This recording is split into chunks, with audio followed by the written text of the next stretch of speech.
provincial in our cautious phased approach in Ontario.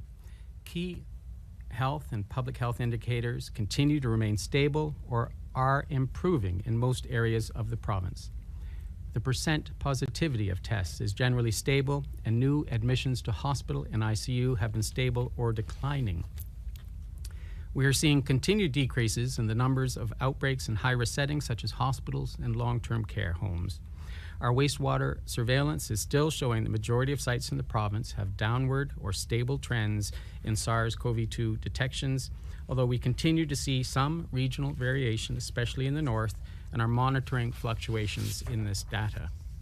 With the peak of Omicron behind us, Ontario has been able to cautiously and gradually move through its reopening milestones. We are now learning to live with and manage COVID-19 for the long term. This necessitates a shift to a more balanced response to the pandemic, and changes are being made with respect to the province's pandemic response to reflect a longer-term approach. Le pic du variant Omicron étant derrière nous, l'Ontario a pu franchir prudemment et progressivement les étapes et son confinement. En poursuivant sur cette voie, nous sommes en mesure d'adopter une approche plus équilibrée et à long terme de l'intervention de l'Ontario visant à faire face à la pandémie. With continued improvements in trends, Ontario will remove the mandatory masking requirement for most settings on March 21st, with the exception of select settings such as public transit, healthcare settings, long-term care homes, and high-risk congregate care settings. Removing the mask mandate does not mean the risk is gone. COVID-19 transmission is still occurring across the province, and masks can help protect you and others from becoming infected with COVID-19. In fact, we can expect indicators such as cases and hospitalizations to increase slightly as Ontario increasingly interacts with one another. However, thanks to our high vaccination rates and natural immunity that is developing, as well as the arrival of other therapeutics and antivirals, Ontario has the tools necessary to manage the impacts of this virus. For those most vulnerable to the virus, it is still strongly recommended that you continue to wear a mask. And please continue to respect the masking requirements that remain in place, such as federal requirements for returning international travelers. As a society, I am asking that we remain kind, considerate, and respectful towards those who continue to choose to wear a mask. And we should all be prepared that we may need to resume mask wearing if a new variant of concern emerges, or potentially during the winter months when COVID and other respiratory viruses are likely to circulate again. On Tuesday, March 1st, I revoked the instructions for mandatory COVID-19 vaccination policies for the Ontario Public Service and for post-secondary institutions. A process is now underway to gradually revoke all directives and instructions by the end of April, with a focus on moving away from emergency measures to ongoing operations, moving away from reliance on provincial emergency direction through mandatory requirements, providing consistent guidance both across and within sectors, and ensuring support for the most vulnerable are removed last, and lifting of measures in a coordinated fashion. For case and contact management, I want to spend a moment to go over some of the changes that have been made in our approach to case and contact management and isolation requirements. The guidelines are being updated to minimize the burden on workers and families while ensuring our highest risk settings continue to be protected. The changes include updating isolation recommendations for household members and close contacts of individuals who test positive for COVID-19 or have symptoms of COVID-19. Previously, everyone in the household of someone who was sick or had tested positive had to stay home as well. With these new changes, household members do not have to stay at home if they are 18 years or older and have already received their booster dose, or if they are 18 years of age and under and are fully vaccinated. These household members still need to wear a mask outside the house and avoid vulnerable people in high-risk settings like long-term care homes for 10 days, but they can continue to go into work and or school. as long as they're asymptomatic. For those non-household members who have been in close contact with someone with COVID-19, you are no longer required to self-isolate regardless of your vaccination status. You do have to self-monitor for 10 days, wear a mask when outside the house, avoid activities where mask removal would be necessary, and avoid vulnerable individuals in high-risk settings like hospitals. These requirements for masking or of recovering cases and contacts still apply when there are no longer masking requirements in the general community. If you have symptoms of COVID-19, you still need to isolate right away and get tested via a PCR if eligible or rapid antigen test if you have access to one. For those who choose to get boosted, not only are you better protected from COVID-19, but as long as you do not have any symptoms, you are no longer needed to isolate if someone in your household is sick. For education, as we continue to ease public health measures, we are also working with the Ministry of Education to align measures in schools and childcare with those in the community as much as possible. And as of March 21st, schools and childcare providers will no longer be required to conduct on-site verification of screening for all children, students, and staff. Children, students, and staff still self-screen before attending school or childcare every day and stay at home if they are experiencing any new or worsening symptoms of illness. The province is also aligning with changes to community measures, including eliminating cohorting and distancing requirements. And in alignment with community masking requirements, masks will no longer be required of children, students, and staff, or visitors in childcare, schools, school board offices, and or student transportation. Just as in the community, should individuals choose or are required to continue to wear a mask at school or childcare, I would ask that we respect and be supportive of these decisions. The government will continue to provide free masks and personal protective equipment for staff and students that choose to wear them in both school and childcare settings. While these measures are being lifted, the government has also made 3.6 million rapid antigen tests available to school boards and childcare settings every 2 weeks. And these shipments of RATs will continue to support symptomatic testing for students, staff, and children. They will also be provided to staff and students who return from an unplanned absence. Staff and students can also access RATs via participating community supports. This is my last scheduled weekly COVID-19 update, and I want to thank Ontarians for their resilience and commitment to community as we've navigated this global pandemic together. Your sacrifices and collective actions have made a difference. Je tiens à remercier les Ontariennes et les Ontariens pour leur résilience constante et leur engagement envers la collectivité alors que nous traversions ensemble cette pandémie mondiale. Vos sacrifices et vos actions collectives ont fait la différence. I also want to acknowledge that Friday, March 11th, is the National Day of Observance to honor those who have lost their lives because of COVID-19. Over 6 million people globally. To the friends, families, and communities who have lost loved ones, I offer my sincere and heartfelt condolences. I also want to recognize everyone who has been impacted by COVID-19 and thank our dedicated frontline workers for their incredible sacrifices in our fight against this virus.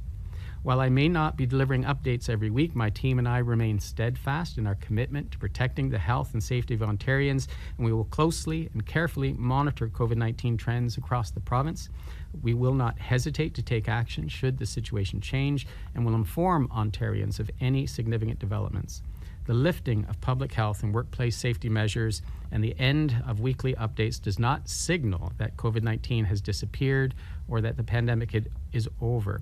What it means is that we have come to a place where we know what we need to do to manage this virus and to keep each other safe. We need to remain vigilant, we need to stay home when we're sick, and most importantly, we need to get vaccinated and boosted.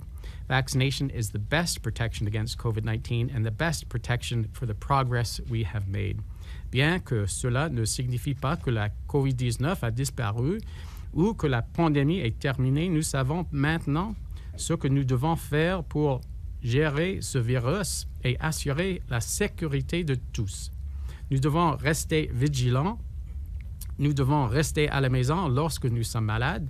Et par-dessus tout, nous devons nous faire vacciner et recevoir la dose de rappel. La vaccination est la meilleure protection contre la COVID-19 et la meilleure protection des progrès que nous avons réalisés. And thank you. Merci.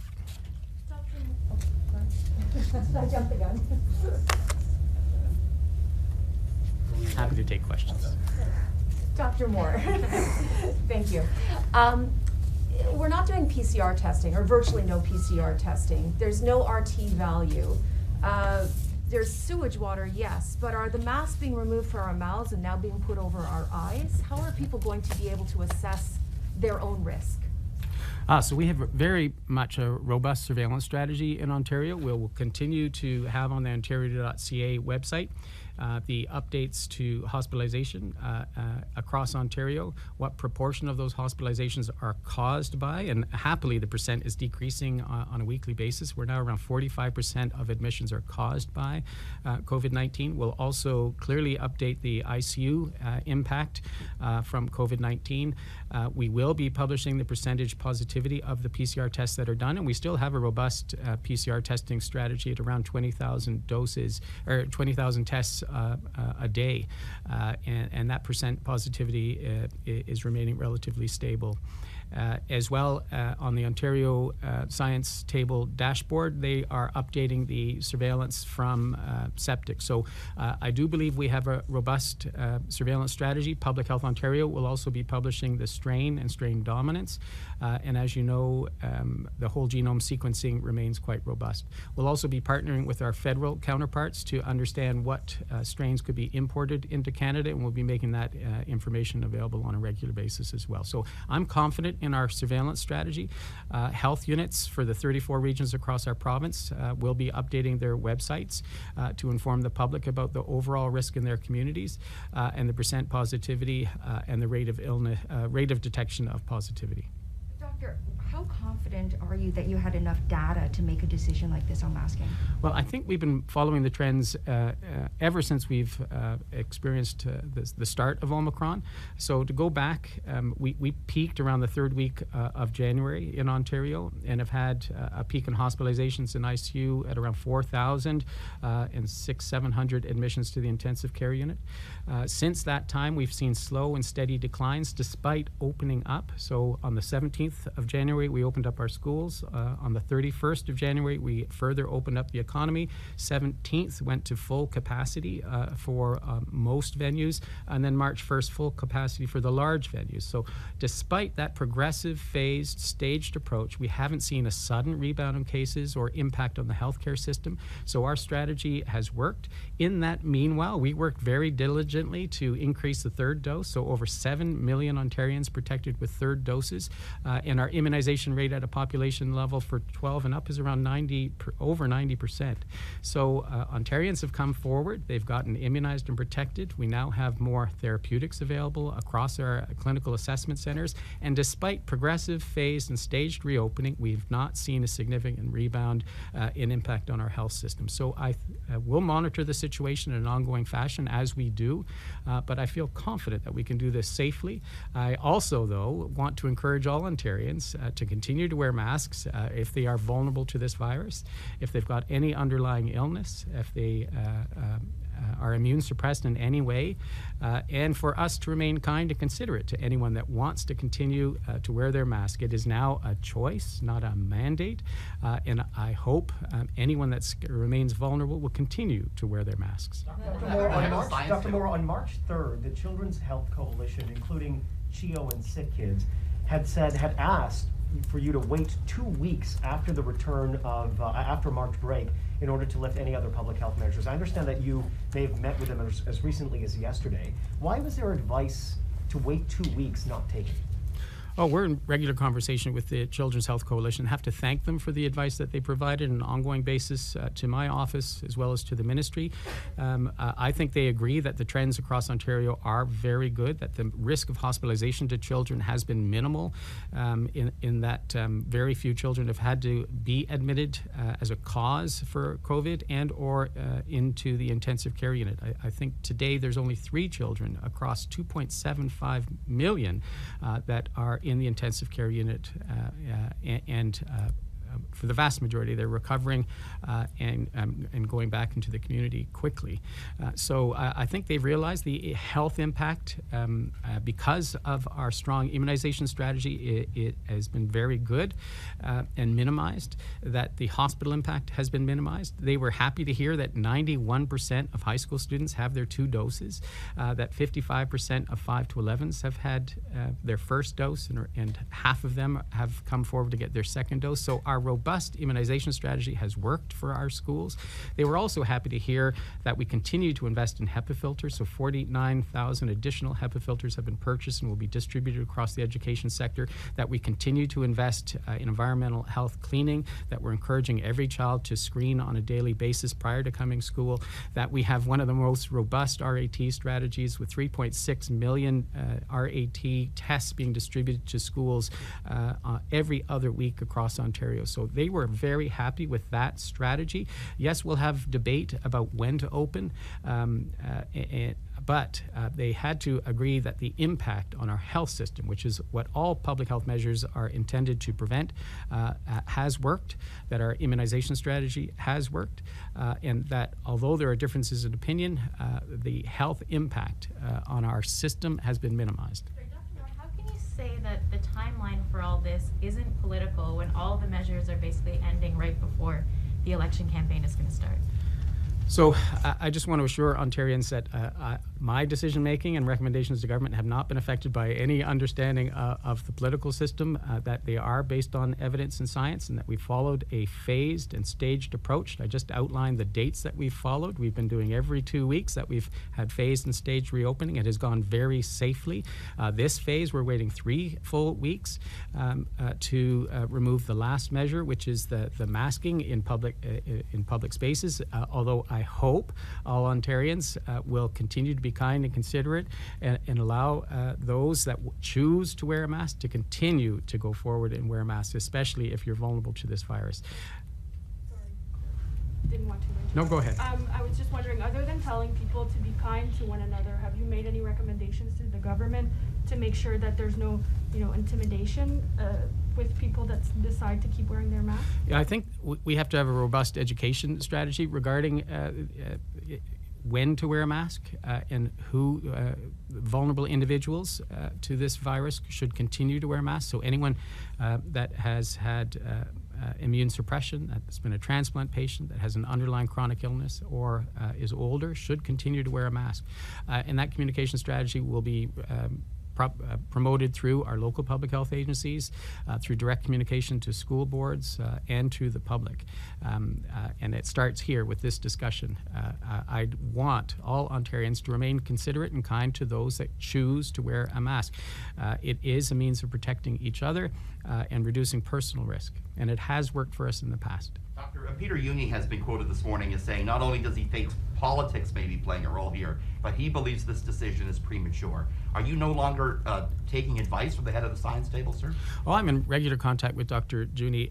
I'm also in regular contact with my team, which is an excellent team within the ministry, and I meet regularly with my federal, provincial, and territorial colleagues, and we just met yesterday. Our plan to remove masking aligns is even more cautious than most provinces if you look across jurisdictions, and it fits along with our phased and staged approach in Ontario that follows evidence, that follows risk, and I think a federal, provincial, and territorial comparison will reveal that we've been quite cautious in removal of these public health measures. You mentioned the fact, sorry, Dr. Moore, you mentioned the fact that we could have to go back to masks perhaps in the fall when we get to colder weather, what benchmarks would you be looking for before you would do that on a province scale or even a regional scale? Well, thanks for that question. So we're going to maintain a robust surveillance system going into the fall, and we're going to have a testing strategy that will allow through PCR to detect multiple different viruses. So whether it's influenza A, influenza B, RSV, and or COVID-19. And that surveillance system will be put in play through emergency departments and primary care to be able to detect when the viruses start circulating. And if we're seeing multiple different viruses circulating, and we can anticipate those four, which typically each one has a significant impact on the health system to co-circulate, that we would make recommendations to mask at that time. If we see an increasing burden on the hospital system, despite potential immunization strategy for influenza and or for COVID, we may make a move from a recommendation to a mandate for masking. But that would follow data, it would follow the surveillance, the circulation of those viruses, and the impact on the hospital before we'd ever make a recommendation to mandate. And we'd move in a progressive fashion for first informing the public, educating them about the benefits of masking, and then potentially to a mandate. Why you wouldn't keep this in place for elementary schools where we haven't seen the rate of vaccination that we've seen in high schools? Why not keep it in place longer in elementary schools, Doctor? So just to reinforce, it's now a choice, and I hope parents choose to mask if their child's vulnerable to this virus. The good news is that over 50%, 55% have had their first dose, and the vast majority of those are going to have their second dose, that the risk to hospitalization of those children from 5 to 11 is quite low, that the measures that we put in place in schools have worked. I'm so happy to announce that we've had only one closure of a school in Ontario of the 4,844 schools as of yesterday, so the measures are working. And I do think that the increase in air quality, the investment in improved ventilation, HEPA filtration, cleaning, as well as the investment of testing for all students will continue to keep our schools safe. Dr. Uni, what he said this morning was that he'd like to see more data before the decision's made. And I mean, the point I think he made was we've only seen, what would it be, now 7-8 days now since the March 1st loosening. So how can you be confident that we're not going to see a bump from that? We're only barely. Yeah, so that was only one phase of the reopening. If we go back for our progressive reopening that we've had in Ontario, school openings on January 17th didn't see a significant rise. The reopening of the economy on the 31st of January, the further reopening for 100% capacity on February 17th, we did not see a significant rise in transmission and in cases and or hospitalization. So it's anticipated. We have not seen any significant signals as well since March 1st, and we're monitoring this data on a very close basis, that we will continue, given these trends, not to have any significant rebound like we had in January. The main point has been to prevent the impact on the hospital system. I thank all Ontarians for coming forward for having one of the highest immunization rates in the world. 7 million additional Ontarians have come forward with their third doses, which further protects our hospital system, protects against admission to hospital and severe complications of COVID-19. And I absolutely encourage in the coming 12 days that if you haven't had your third dose, please come forward and get it. Dr. Moore, what are you going to do on March 21st personally? When you go into a mall, when you meet with coworkers, when you go anywhere, maybe a hospital, what are you going to do? Are you personally going to go mask-free from the 21st onwards, or are you going to continue to wear your mask? Oh, great question. So in outdoor settings, absolutely, I won't be wearing my mask.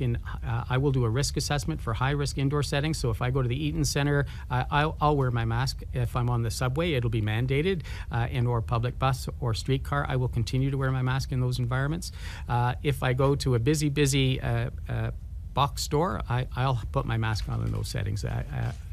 I don't want to give away any of my personal health information, but I'll do my individual risk assessment. And if I'm going into that type of environment where you're not going to have distancing, other people aren't wearing masks, at an individual level, I'll continue. Why would you do that? Why would you do that? If you're telling 15 million Ontarians it is safe to remove your mask, why would you personally choose to wear your mask if you go to Costco. It is a choice now, and that's the major change on the 21st, that you can do your individual risk assessment. It's not a mandate. The risk is continuing to diminish, but for some individuals that may be at risk to admission to hospital and or have a negative impact from COVID-19, that's their decision and choice to make, and that's where we move from a mandate to choice. In the lead up to this, you've said many times that you want people to be nice to people who keep wearing masks, and you've called today for an education push about that.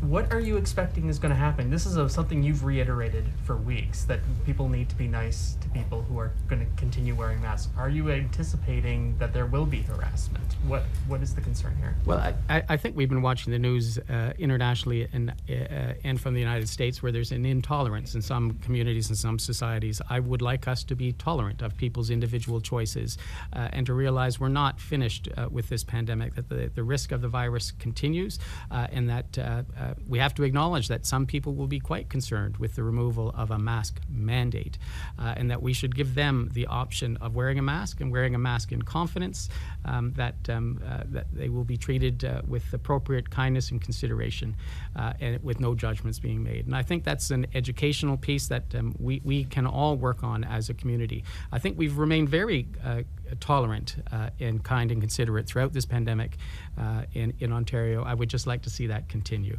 Last question, Dr. Moore. Could you explain what you're recommending in terms of mandatory vaccination policies and why?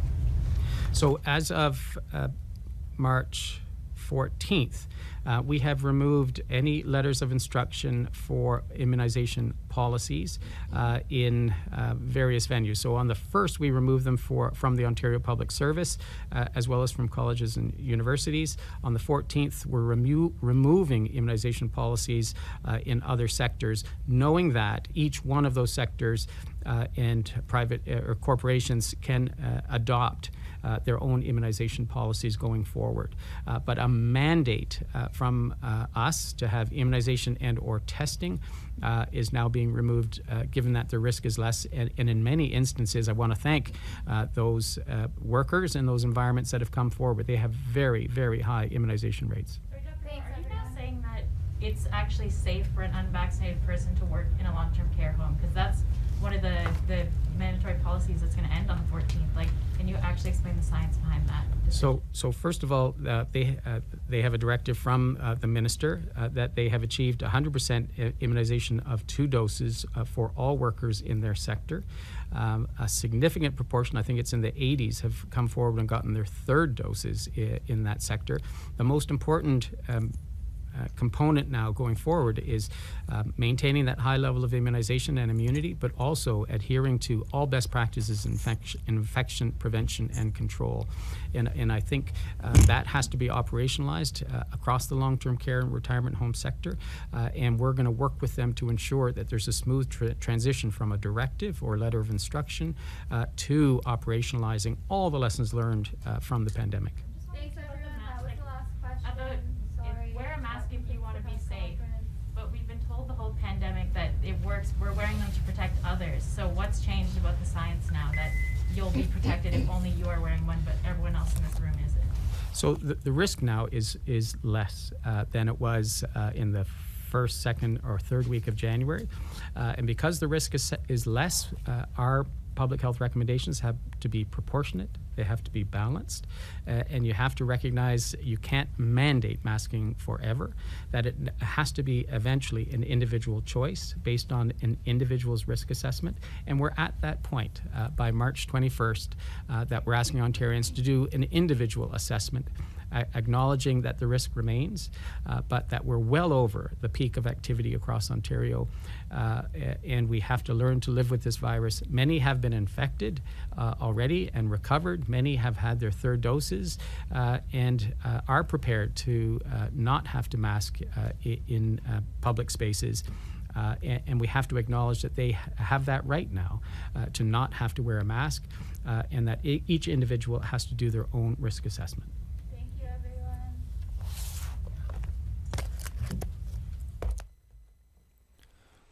What a complete joke.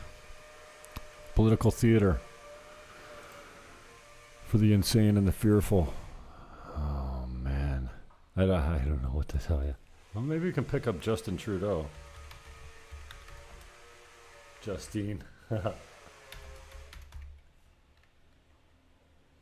He's speaking in Berlin.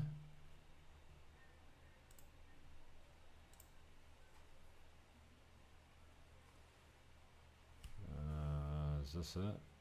No, he was sitting down in the one video that I was looking at. I wonder if this is it. Let's see.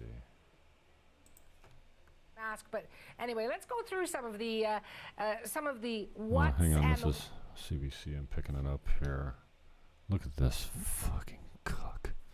Spoke with President Zelensky, highlighted once again the strength and determination of the Ukrainian people, and told him that Canada will soon be sending highly specialized equipment to them, and invited him to address Parliament in Canada, and he accepted. Today, I can announce an additional $50 million worth of equipment that we will be sending towards Ukraine to help out. We will continue to be aligned with our partners. We all have to be careful. Let's help out one of the most corrupt governments on the planet. Yeah. Send them another $500 million. Prime Minister we will cuck. Be there to support Ukrainians in every way that we can. Yeah, we're there. But we have need your to back. Be mindful of the best way to support them. Shut up, loser. All right, let me see if I can find him in Berlin.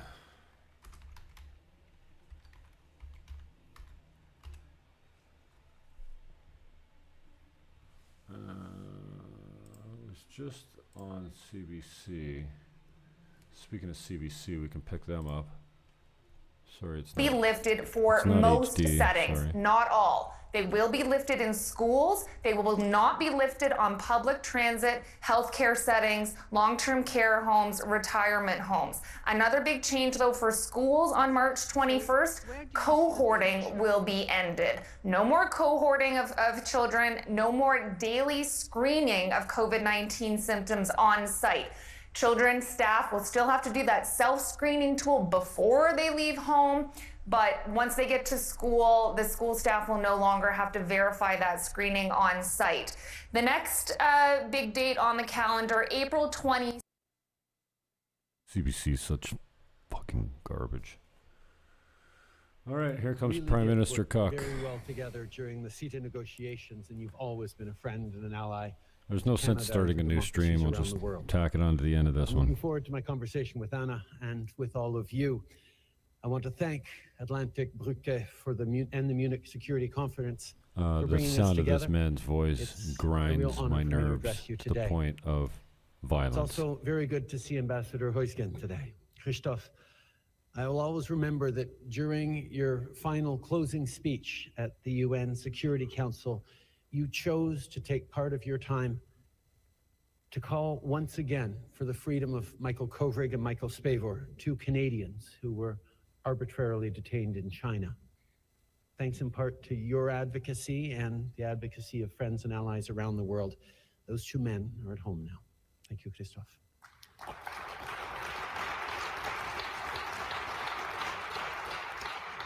Was that a When I wink? was preparing my notes for today's events, I remembered speaking in 2017. You haven't prepared a note in your life. You don't have the brains to write a speech. Olaf Scholz. Sigmar was there too. He actually delivered remarks right before me that night too. The world has changed in the intervening 5 years. But what I said then remains true today. Canada and Germany have long been partners on the world stage because we share a progressive vision of the world. We understand the importance of international cooperation and partnership, and we value the rule of law and democracy. The fuck do you know about the rule of law, you piece of garbage? Of all places, the people of Berlin know what it is to fight for democracy.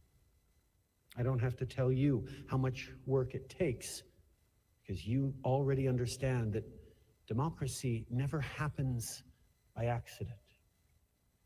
Fuck and off. As we're reminded now, it certainly doesn't continue without effort. Very Vladimir measured. Putin launched a Where's the full-scale French invasion translation? of Ukraine. Is he gonna? He violated Russia's What about the French people of international treaties, Canada, and Justin? he attacked the values that form the pillars of all democracies. This kind of brazen disregard for law and human life Yeah, is like a Ottawa. massive threat to Europe and to the world. Au cours des 80 dernières années, Ah, here we nous go. avons collectivement établi un ensemble de règles et d'institutions pour assurer la stabilité et la paix dans les affaires internationales. Nous l'avons fait pour protéger les gens et donner la meilleure garantie possible de respect et de liberté à tous nos citoyens. Ce sont ces règles et institutions qui sont aujourd'hui ouvertement menacées.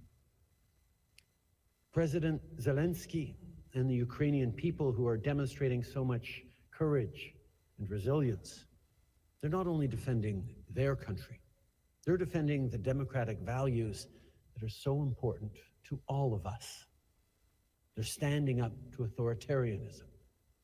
And Canada and Germany stand with them.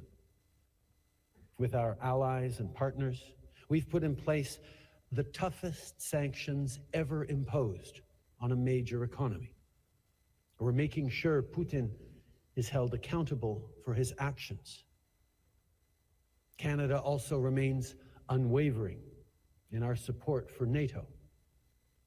We're supporting NATO's efforts to protect Euro-Atlantic security, democracy, and the rules-based international system we worked so hard to build together. Last month, Chancellor Scholz made a historic announcement to shift German policy to meet the challenges of today, including by supporting Ukraine with lethal aid and military equipment. While Canada and Germany have stepped up to help defend Ukraine, so has all of Europe.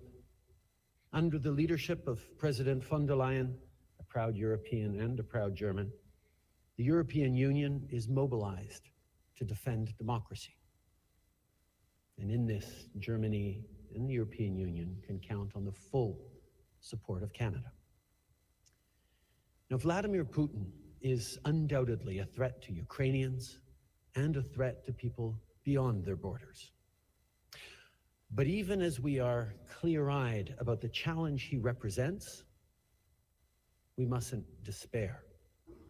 Because at its best, democracy is always stronger than authoritarianism. But if we're going to be honest with each other, democracy hasn't exactly been at its best these past few years. Even as we're fighting Putin's invasion, we need to recommit ourselves to the work of strengthening our democracies. Apathy, cynicism, misinformation and disinformation, declining voter turnout, mistrust in our institutions. It's our job to rebuild that trust, to give people reasons to have faith in our institutions, to get involved in civic life. We can't let fear, anxiety, and envy overcome the hope, the earnest optimism that is What a smirking goof. to thrive. We can't settle for simplistic answers to complex problems. We can't let nativism distract from the hard work of building better systems and real solutions. These challenges are not easy for any of us, but addressing them head on is essential. Ce matin, le chancelier Scholz et moi avons réaffirmé notre volonté de défendre les démocraties et lutter contre la désinformation. Le Canada et l'Allemagne vont accroître leur contribution au mécanisme de réponse rapide du G7 annoncé à Charlevoix, en portant une attention particulière aux pays visés par les tactiques malveillantes de la Russie. Soyons clairs, la propagande et les cyberattaques nuisent à notre économie et minent la confiance des gens envers nos institutions. Vivre en démocratie, c'est pas quelque chose qu'on peut tenir pour acquis. Il faut être constamment vigilant pour défendre nos valeurs et les institutions qui les protègent. We all have a responsibility to deal in facts and to fight the flood of disinformation and manipulation. While social media has a profound positive effect on society, it also has a role in enabling harmful content, like hate speech and misinformation. Domestically, our government is working on new legislation to address online harms. This year, Canada is chair of the Freedom Online Coalition, and our goal is to encourage the public to have informed and meaningful engagement in society, both offline and online. We all have more work to do.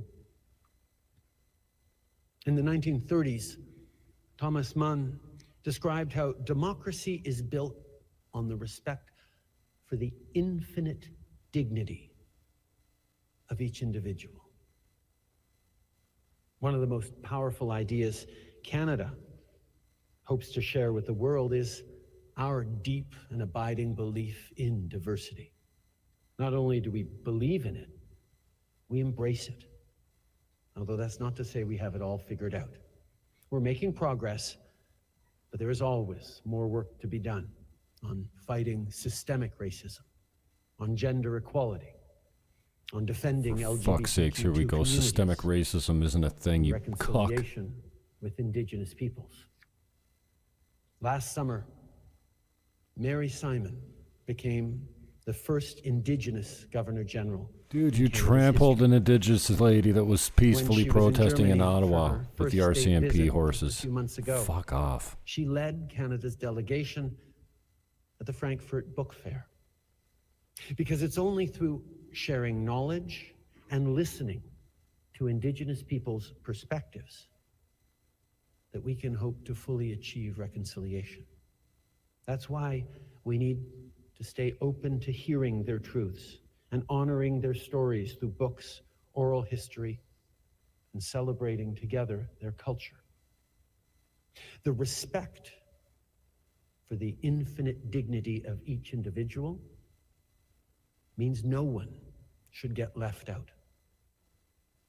And this is also true for people who hold different political views. We all need to commit to more listening and less shouting. Diversity of ideas helps us learn from one another. Talking with people who think differently from us is how we challenge ourselves.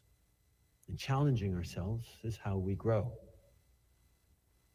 So by strengthening our open, inclusive societies, everyone benefits. Democracy benefits.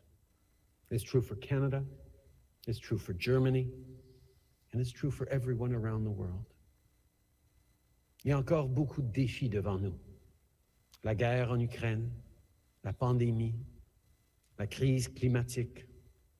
Les conséquences sont réelles et elles touchent la vie des gens dans leur quotidien. Pour affronter ces crises, nos démocraties ont besoin d'être solides et robustes. Et nous devons continuer de travailler ensemble. Whether it's the immediate challenge of high gas prices or the long-term consequences of climate change, democracies need to be at their best to have the tough conversations needed to figure that out. Earlier today, Germany signed on to Canada's Global Carbon Pricing Challenge, and Canada signed on to Germany's Climate Club. Now, not only do we both have a price on pollution at home, we'll both be driving this work on the world stage, too. Canada and Germany are also two of the world's biggest economies. So when we stand united on something, it matters. After all, as this crisis in Ukraine has laid bare, we must keep working together. I know that European leaders have been calling for acceleration in the shift to clean, sustainable power as Putin tries to hold a continent of homes hostage over oil and gas. So I want to commend the leadership of Chancellor Scholz to halt the certification of Nord Stream 2 Russian pipeline. This was not an easy decision, but it was the right decision. You will not bend to intimidation, and you will find a path forward on a secure and sustainable energy future. You've made your vision clear, and Canada will stand with you.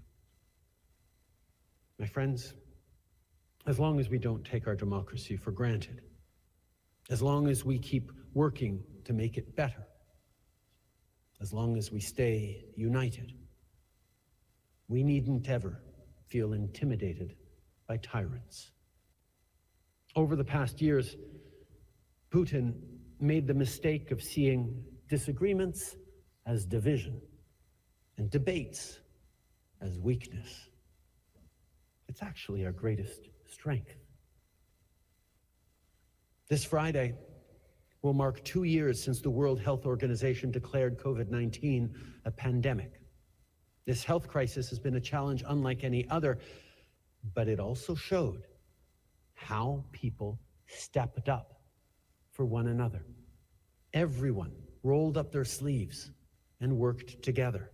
That is the story of the pandemic. We worked together, just like we're seeing now from people all around the world offering to welcome Ukrainian refugees and send humanitarian aid. Vladimir Putin made serious miscalculations.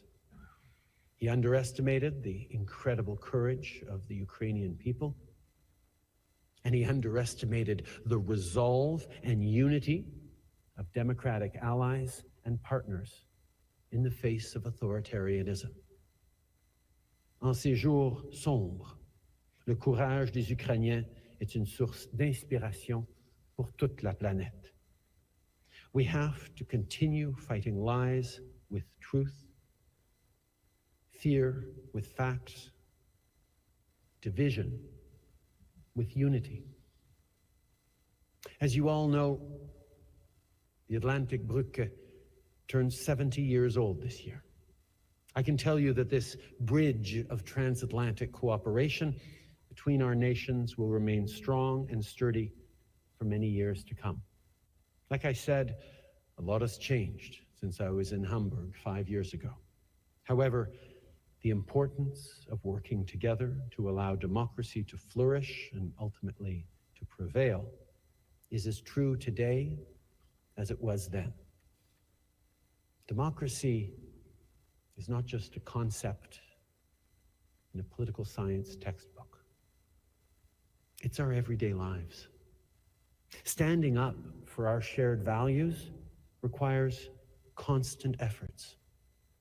But I know that Canadians, Germans, and people everywhere are up to the challenge. In the words of President Zelensky, light will win over darkness. Merci beaucoup. Thank you all. Dankeschön.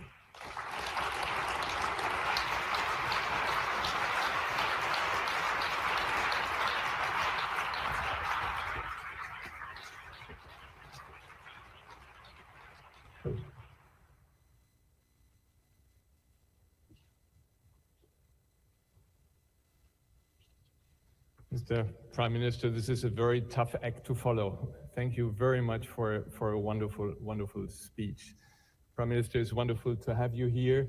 It's wonderful to have your ministers here, Excellencies, Sigmar Gabriel. Thank you very much for joining us this afternoon. The Munich Security Conference is very happy to join the Atlantic Brücke as co-host for this afternoon.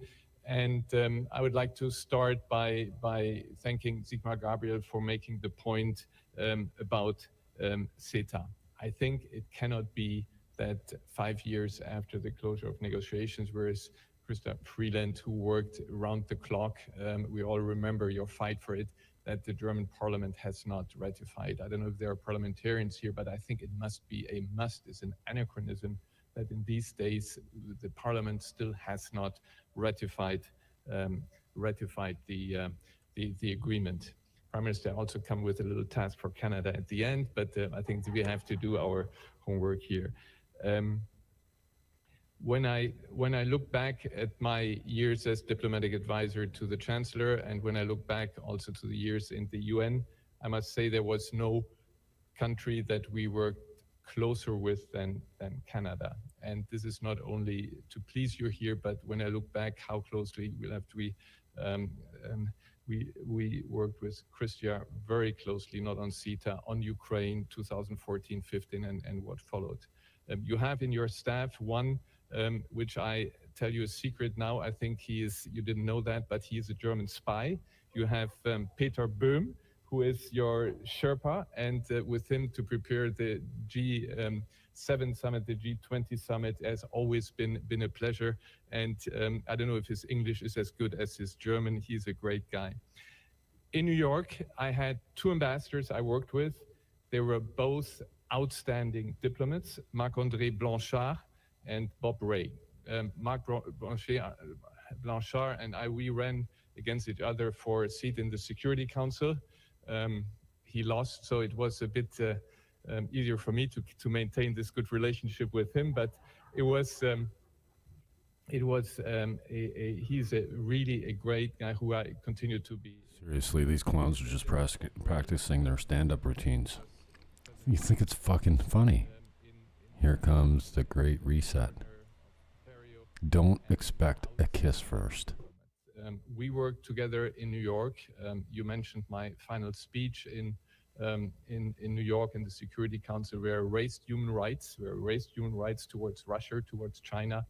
And I asked Bob before, should I do it? Should I mention? He said, yes, go ahead. Prime Minister and all my colleagues, I have a certain disappointment when I asked my 9-year-old son this morning, told him I'm supposed to give a speech here on Canada. I asked him, what do you know about Canada? And I thought that he would say Pierre Trudeau or Chrystia Freeland, said Alphonso Davies. So he is, for those of you who do not follow soccer, he is the left defense of Bayern Munich. He won the Champions League in 2020, hero of my son. So this stays in the family. Now, more seriously, I don't want to give a long speech. You have said it all. This was a wonderful speech. I think that we are we live in very tough times. I think that many of us also diplomats who have been around for some time have not. Zelensky tweeted a video of the bombing of the return. I totally agree what you said, Prime Minister, about democracy is always stronger, but we have to make sure that we prove that our democracy is more efficient, it works, people feel represented. Switching over to CBC for a second, this guy's boring as shit. All of us in our government are in very close contact with our Ukrainian partners. I spoke today with the Prime Minister and the Finance Minister, so we talk to them a lot, and we're very aware of what's happening. And I have to say, when I look at those pictures, I have to stop looking at them. It is.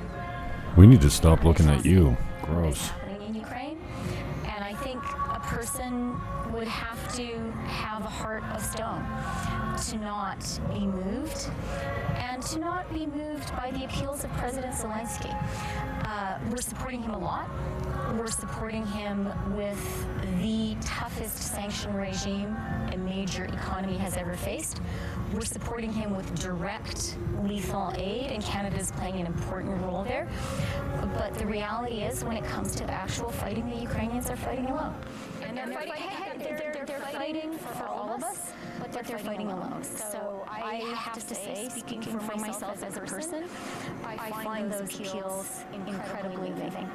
Having said that, as the Prime Minister said clearly today, the position of Canada and our NATO allies on direct conflict with Russia is also very clear. And I think we need to understand that this is a conflict where we cannot fail.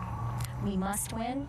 Ukraine must prevail, and we have to be prepared to be there with Ukraine and to provide all the support that we can.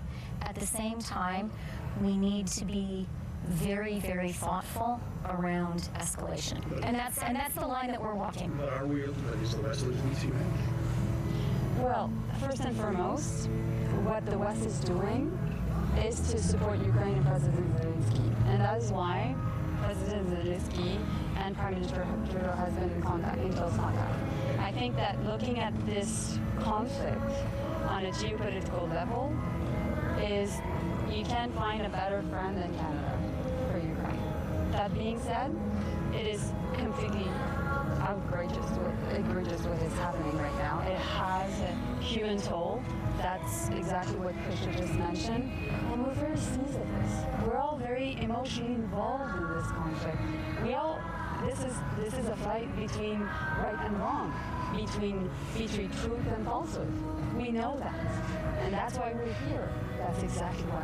I want to say one more thing just to Murray's point, because I think it's important.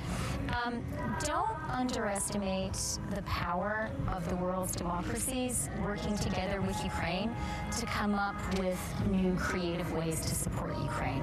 Already since the conflict began, we have done a lot that no one ever dreamed of, no one ever conceived of, and we continue every day, every hour, working really closely with the Ukrainians to think about new ways to ratchet up the pressure on Russia and to provide additional support to Ukraine. So I do want people to understand that we get the stakes that are involved.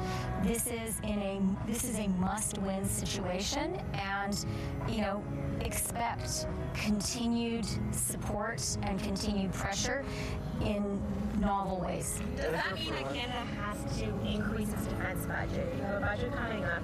Canada is lagging its allies, NATO. You're in Germany today. The Prime Minister acknowledged the changes Olaf Scholz has made. Canada has not made that, so will it? Well, we do have a budget coming up.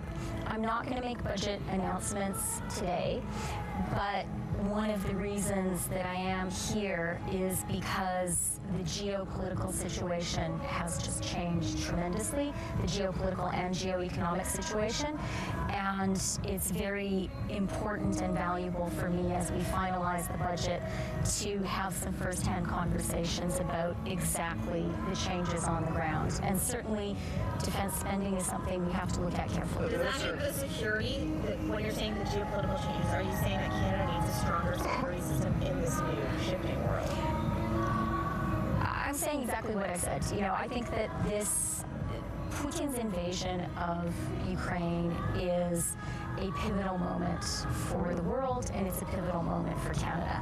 It's a pivotal moment when it comes to security, but there are also economic consequences of this war, and we have to take all of those into account as we finalize the budget, and we are.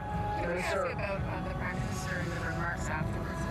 He talked about it being easier for refugees to move on into European countries. I can't just forget about that. You are aware many want to come to Canada, so are you considering airlifting refugees who want to come to Canada directly out of some of the bordering countries who can't cope with them? Everything is on the table when it comes to refugees. I guess being Ukrainian Canadian, my emails are full of sort of specific requests from specific people talking about coming to Canada. The Prime Minister was very clear that there is no limit on the number of Ukrainians who we are prepared to welcome to Canada. He's also right that it is physically the first place where Ukrainians will come is to Europe, and after that we are very happy that Canada will be able to welcome them. Do you want to add anything? There's a couple of things on that. So first and foremost, what we did a month ago was to make sure that we had safe passage agreements with all the neighboring countries of Ukraine. And afterwards, yes, but I'll get to that on that. The other thing we did was to work with the UNHCR. And now the UNHCR is establishing itself in Moldova and in many of the countries to deal with refugees. Our colleague Harchajan is in Moldova today talking with the UNHCR. So obviously we're having conversations with many countries regarding logistics. but we're also having conversation with UNHCR. Why is that relevant? When we dealt with Syria, we dealt with the UNHCR at the time through Jordan, Turkey, and also Lebanon. And so in that context, these conversations are happening because definitely we want to make sure that refugees come back to Canada, but at the same time, we need to do things well, and the humanitarian efforts around the world is being organized as we speak. Except that we understand there are no extra resources. For example, here in Berlin, where the embassy is saying it's Ukrainians show up at the door. I don't know if it's quadrupled or octupled, whatever, but it's gone from like 4 or 5 a day to 160 a day. So you don't even have extra resources there. Like, what are you doing to make it easy for refugees to get into Canada? Besides a phone line. What we've done, and the Minister Fraser has been clear on that, we were very creative in our way to make sure that we could process things very quickly, hence the super visa program that was announced. That is the way that can make sure that things can happen very quickly for refugees. And I must commend my Krista colleagues on Freeland Fraser. is a bobblehead, and Mel Jolly is just an airhead. Just underline that. We have been preparing for this terrible eventuality. Trudeau takes questions from the audience live from Berlin, live-ish from Berlin, coming up next, right here on this feed. About then was, we called it the God forbid scenario. And if this were to happen, what would Canada do about Ukrainian refugees? So Sean Fraser and the Department of Immigration have been working on this, and they have been fast-tracking Ukrainian claims. They continue to do that. And I want to point out one other thing, which is Canada as a country which is good at welcoming refugees, and as a country with a very well-organized Ukrainian-Canadian community, is really well-positioned to welcome this group of people. I know it just personally from the number of people who are renting apartments, getting ready to have a welcome home for these people. Minister, there have been a lot of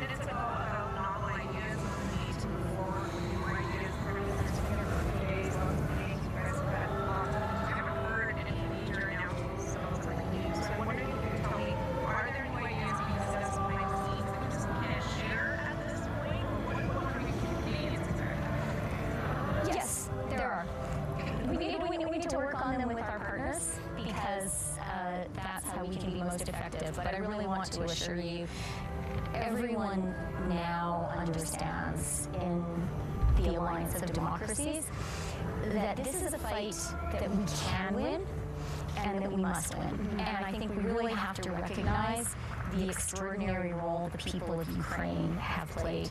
They have resisted so much more effectively than anyone was predicting before this occupation began, before this war began. And that, in turn, has really, I believe, inspired the world's democracies. And we now understand not only the stakes here, but that we can win. And so I do want to assure all Canadians that we continue together with our allies to be working on additional ways to support Ukraine and to constrain Russia. And the Ukrainians themselves are playing a very big role in that effort. To Abigail's point about the announcement. If I can add just a second. I think that many countries around the world have announced sanctions, have announced oil bans, for example, but countries around the world are in the implementation of it. And implementation is as important as the announcement of it. And so that is why this phase is critical, because our sanctions take some time to have some impact.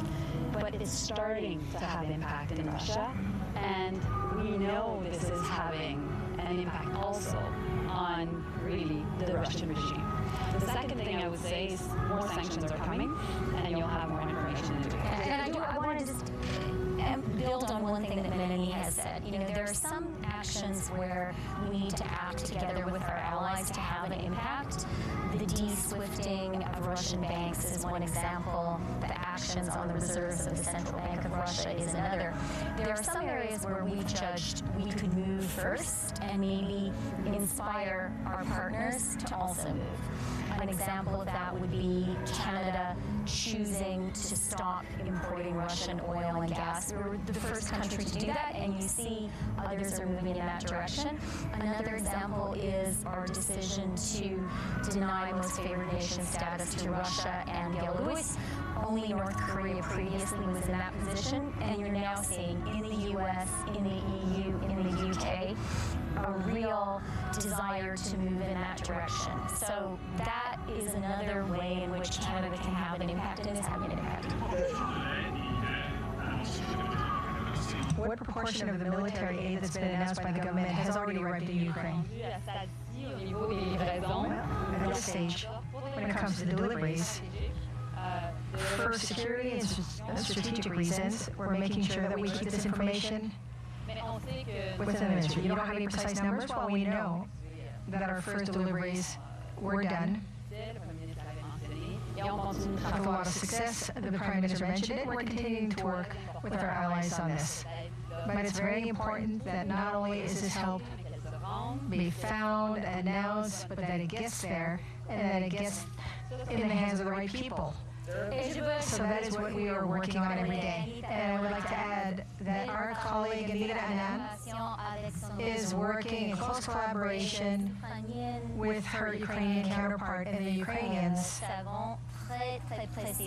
they know very precisely what Canada's capacity is, and they tell us very precisely what Canada can provide to Ukraine to help them.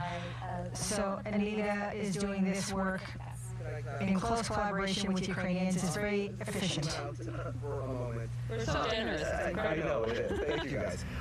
Just to zoom out for a moment, a lot of Canadians are back at home, kind of wondering and watching this trip and seeing a lot of photo ops, a lot of broad platitudes, and not many specifics when it comes to details.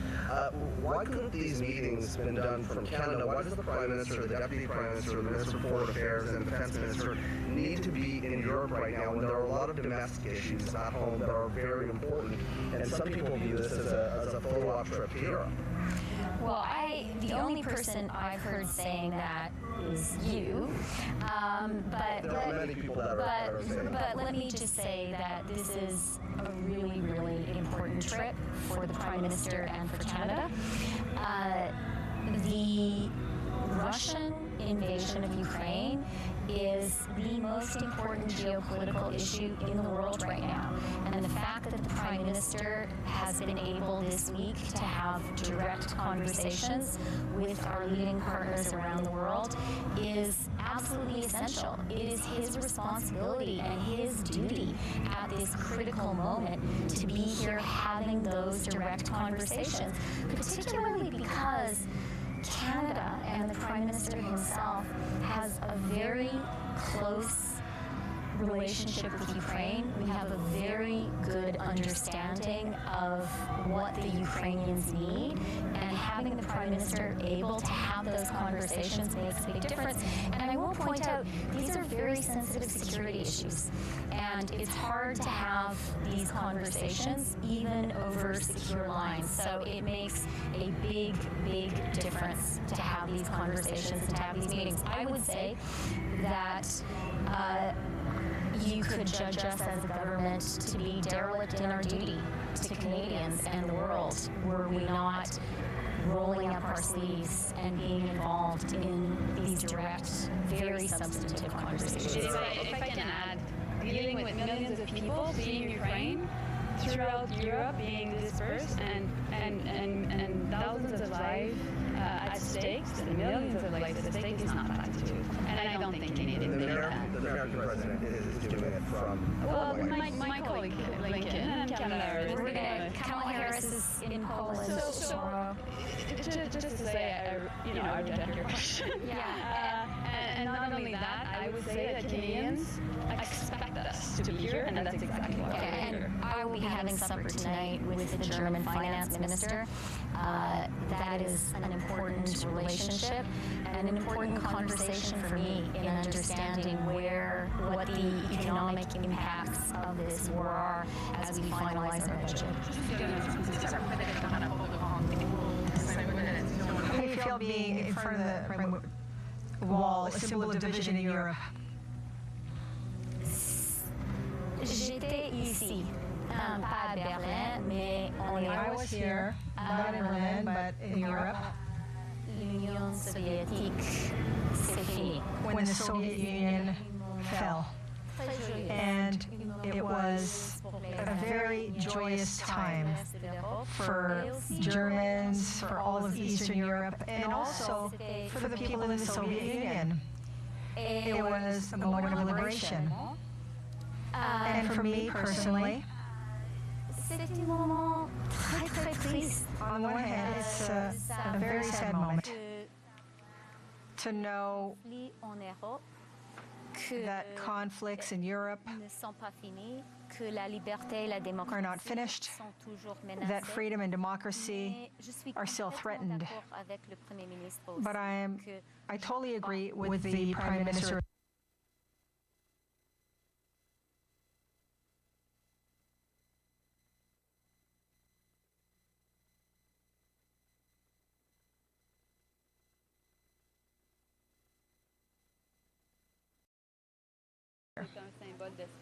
The Brandenburg Gate is a symbol of hope.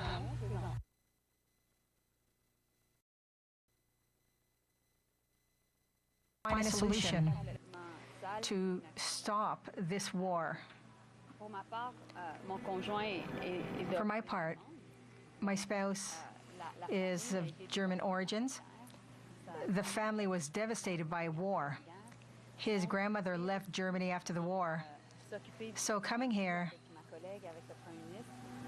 and handling the conflict with my colleague and with the Prime Minister is a very big symbol, but more than a symbol, it's a mission. And as I said in English, after the question that was asked that I disagree with, Canadians expect us to be here. Thank you.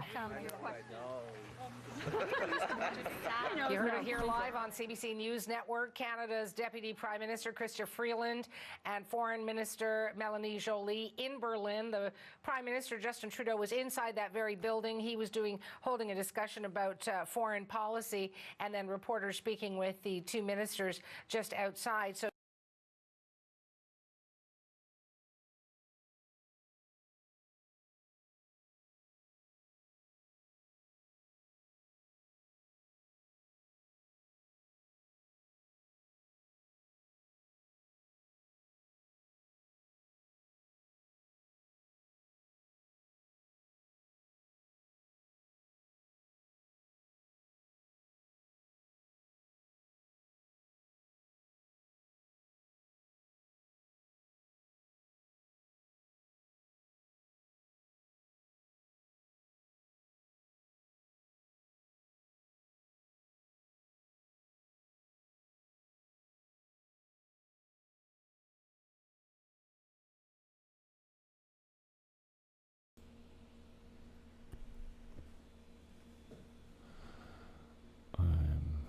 Experiencing technical coming out of Ukraine right now. 1, 2. Okay. I'm not sure if all that came through. In fact, I'm sure it probably didn't. 1, 2. Okay.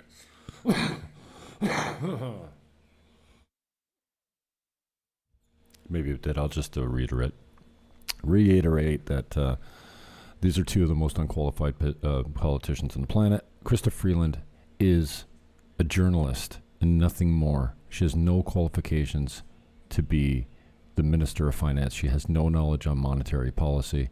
And Mel Joly, equally as the Minister of Foreign Affairs. And now, Justin Trudeau will take questions from the audience in Berlin. Prime Minister Cuck, everyone.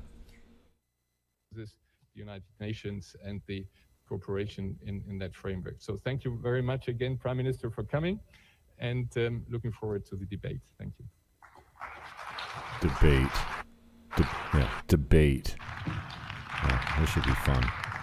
Nice socks, bitch. Thank you very much, Prime Minister, for taking a few questions from the audience. And from me, my name is Anna Sauerbrei. I'm a foreign editor with the German weekly newspaper Die Zeit. I would like to start with the one question that is, I think, on all of our minds right now, and that is the question of your assessment of the situation in Ukraine. Do you think Ukraine can win this war? Will Ukraine survive as a sovereign country? Yes, I do. Unquestionably. The question is how long it's going to take, how we manage to get there with the least amount of loss possible, how we are able to ensure that Ukrainians continue to thrive in a vibrant, independent country.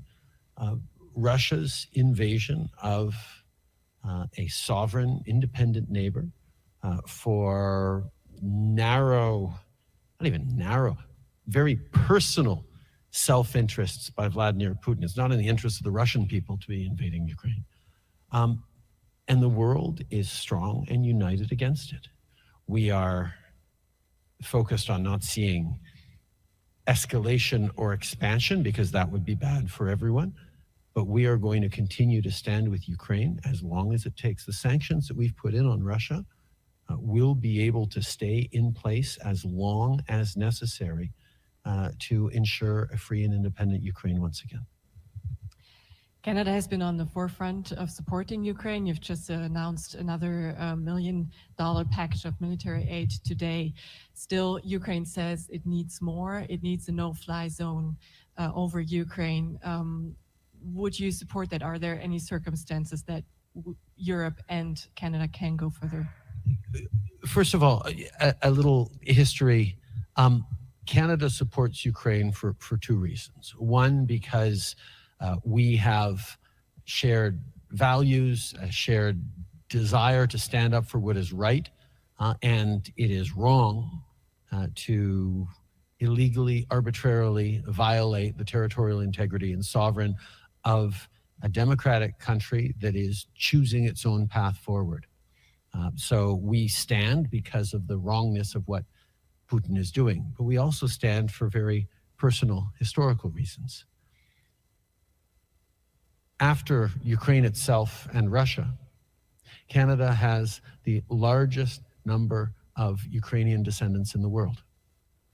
In early 20th century, a massive wave of migration of Ukrainians came and settled the Canadian prairies primarily, including Christia's ancestors, and built Canada in a very real and tangible way. And the pride of Ukrainian Canadians continues to this day, and the concern and preoccupation and heartache that Ukrainian Canadians are feeling with this violation of their homeland is palpable. So yes, we will continue to stand up and support in every way we possibly can.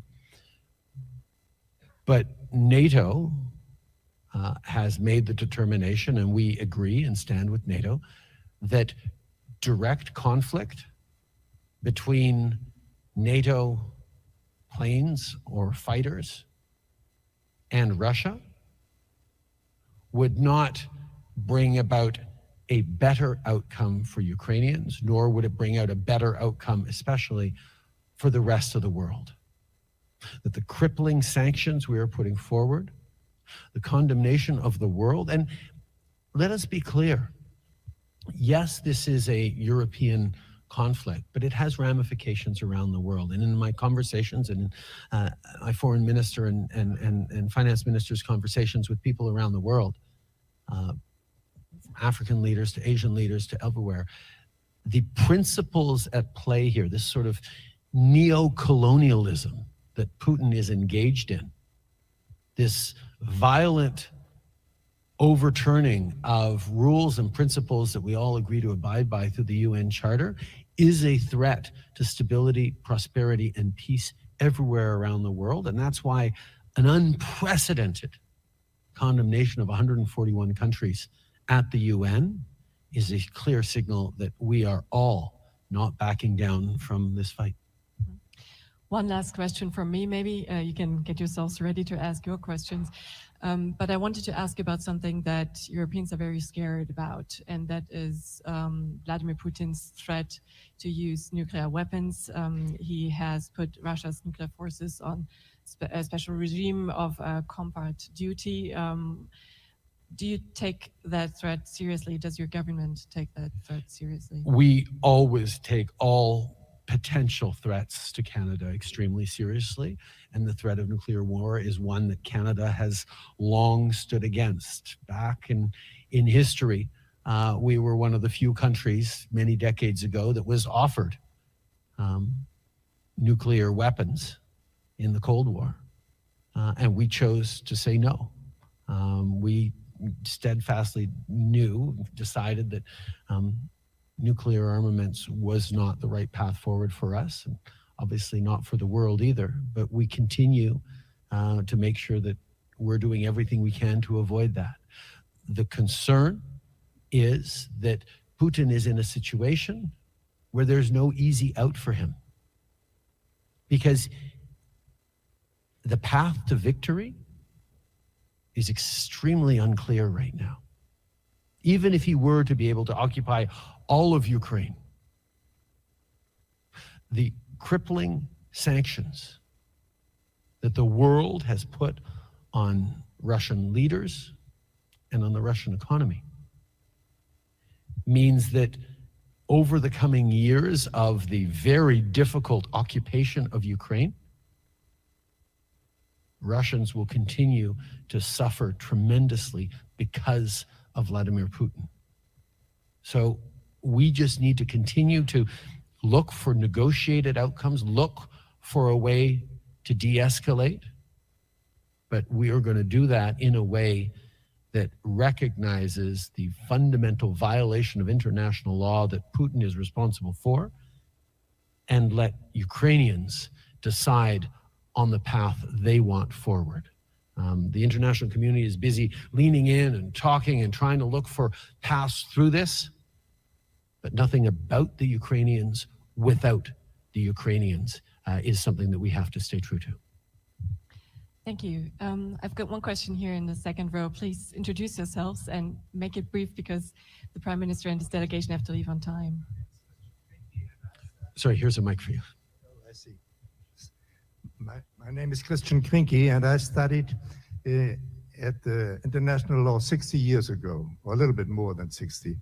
And at that time, the leading professors and leading thinking in the world was international law and Völkerrecht. Gewalt prevails over Recht. That means so much. Well, you know what it means, that military power is more important.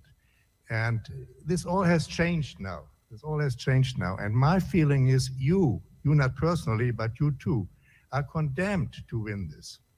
And that's the only thing which we ask you, to use all your fantasy that you can choose to win this delicate issue that we have at hand. And the question, some of our people in the community still think that something like, again, like in the 62 times, that Gewalt is prevailing over Recht. And that we do everything in this context, and you are one of the key players. So we put all trust on you, but the game is not over till it's over. So I wish you all luck, and thank you if you will do it.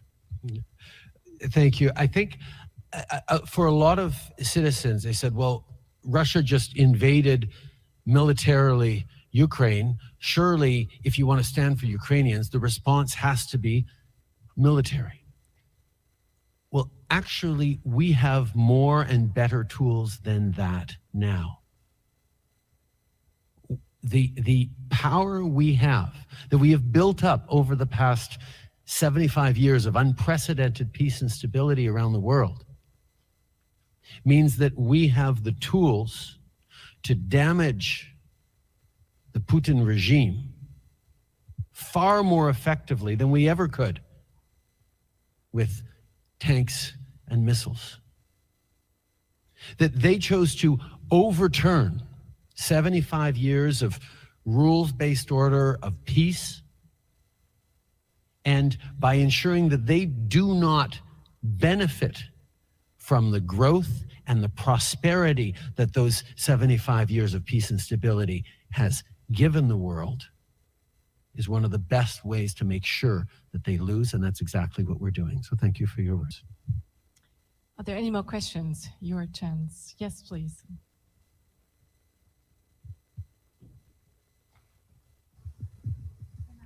Sorry. Hello, my name is Martin Klingst. I was a US correspondent for Die Zeit for many years, and now I'm a fellow with the Atlantikbrücke. And I would like to know from you, there's a dispute going on whether, you know, the International Court of Justice and the International Criminal Court of Justice should be, you know, or should be called for take action. And I would like to know your stand on this. And the second question is, how many refugees is Canada willing to take? Canada very much believes in, of course, the International Court of Justice and the ICC, the International Criminal Court as well. I think they are both extremely useful, one state versus state in the International Court of Justice, but also for holding Putin himself accountable for the war crimes he is committing presently in Ukraine. The ICC will be extremely important. And in terms of refugees, Martin, thank you for asking. As you well know, Canada is a country that was built by people fleeing war, persecution, or just looking to build a better life for themselves. And it has been a tremendous strength of our country going back decades, whether it was accepting Vietnamese refugees fleeing in 1980, whether it was more recently Syrian refugees or Afghan refugees, or any number of waves of people who've come to this country, Ukrainians back in the turn of the century. Contributed to building our country, and we have done extraordinarily well with that. And we will be open to accepting as many Ukrainians as want to come to Canada. We have created a 2-week process where Ukrainians anywhere in Europe can apply to not just come to Canada, but to be able to work and study and integrate into society far beyond a regular visitor's visa. We know many Ukrainians will choose to go home, hopefully soon when the crisis passes, but many, hopefully, will choose to also stay in Canada and continue to contribute to our country, as many are focused on contributing to the countries that are welcoming them in all around Europe. It's not quite as easy because you can't get to Canada by land. So the first stop is somewhere in Europe, but we're making sure that that second stop is able to be Canada for those who wish to. I think we can take one last very brief question. Maybe two more. We'll take two more. All right, that's good. On the left side to the aisle, lady with a scarf. Hello, I'm Sivin Janssen from the German Foreign Office. It was previously posted in Ramallah. Soon going to Ghana. Anyway, thank you so much for being here today. We certainly find all ourselves in a very uncertain present, not only uncertain future, which is sometimes quite worrying. I feel like when we look at Putin, just pretty much 2 weeks ago, we realized what kind of irrational actor we are dealing with. And when we look at the past, there were a lot of red flags. Looking at assassinations, looking at Georgia, looking at Central African Republic, at Syria especially. Do you think we really missed those? Should we have acted differently? And would this, I don't know, maybe have changed the situation somehow we are in today? I think there's lots of reflections we have to have. I think there should be a reasonably high bar for countries to choose to take a stand against other countries making decisions. Where that bar is, obviously we've set it at genocide, at responsibility to protect. We could have responded stronger to Crimea. We could have done a lot of different things. I think one of the things we have to recognize, or have to reflect on anyway, is how Putin could have been so mistaken in his predictions of what would happen. How could he not think that, or how could he think that he could invade Ukraine and not have the world respond as strongly as it did? Well, over the past 2-3 weeks, it took an awful lot of work by a lot of extraordinary leaders here in Europe and across the Atlantic and elsewhere to build up a package of sanctions that could be incredibly strong, unprecedented, and also united. Putin expected sanctions. He accounted for it. He didn't expect us to be able to work so strongly together in such an unequivocal way. And I think that's because he fundamentally misunderstands the strength of democracy. I remember conversations, or hearing about conversations, in which he told one of my fellow leaders, the fact that you have to go cap in hand to the people every 4 years and ask them for the permission to keep governing. The fact that you allow people to stand up and ask you questions every day and challenge your authority just shows how weak you are, how incapable you are of actually doing big things, doing decisive things. That's Putin's misunderstanding of how strong democracies actually are. What he saw as disagreements and division are actually robust debate and a capacity to do things with free and strong and determined citizens willing to stand up for the rights that have benefited them so much. And perhaps we haven't done a good enough job over the past years in countering the rise of authoritarian strongmen in times of uncertainty that we're facing right now, whether it's COVID or climate change or rampant populism. There is an appeal for someone for a little bit of authoritarianism that democracy has struggled a little bit to counter. And I think this invasion is certainly, on top of all the tragedy it is also a wake-up call to all of us, that whether it's misinformation or disinformation, whether it's bringing people together in a way that provides hope and optimism and confidence in institutions, like these are things we need to do. So make no mistake, this was Putin's mistake, Putin's fault, Putin's choice to do this. But I think we'd be missing an opportunity if we didn't say, can we reflect on how to better project the actual strength and appeal of democracy as a system so that we are more compelling to all those countries that are looking at the different paths forward and wondering whether democracy is actually better than authoritarianism. It is. We're busy proving that right now. Right, let's go to the other side again, and there's the last question goes to, yes, please, second row.